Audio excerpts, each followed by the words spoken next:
হরিনাম সুধা যারা পান করে তাদের মধ্যে বাহ্যিক এই বাতাসা বা কোনো প্রসাদ খাওয়াতে যেও না, অপরাধী হবে।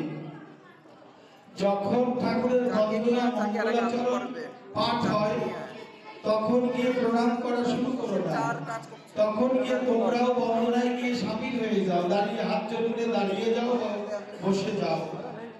তখন প্রণাম করতে গেলে সে বন্দনা করতে গিয়ে ঠাকুরের ভাবে ভাবাশ্রিত থাকে, তখন তুমি পায়ে হাত দিতে গেলে তার ভাব কেটে যেতে পারে, তাতে অপরাধী হয়ে যেতে পারো। তার কাজেই এই ব্যাপারগুলো তোমাদেরকে সতর্ক করে দেওয়ার জন্য আমার নতুন করে একটু মাইক্রোফোনটা হাতে দিলাম। তাই কারোর ভাবাবেগে আমরা অভাবে আসি বলেই তো এই ভাবের জায়গায় আসি, এই ভাবের জায়গায় যেন কোনো ব্যাঘাত না ঘটে।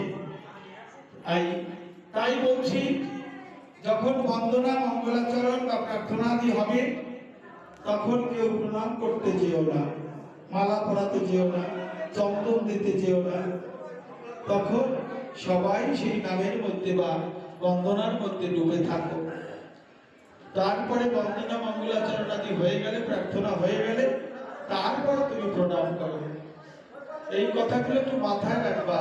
এই বৈষ্ণব সেবায় বা সাধু সভায়, হরি সভায় যত পুণ্য সঞ্চয় করতে আসি আমরা, আবার পাপ পরিপূর্ণ করেও কিন্তু নিয়ে যেতে পারি, সেটা যেন নয়।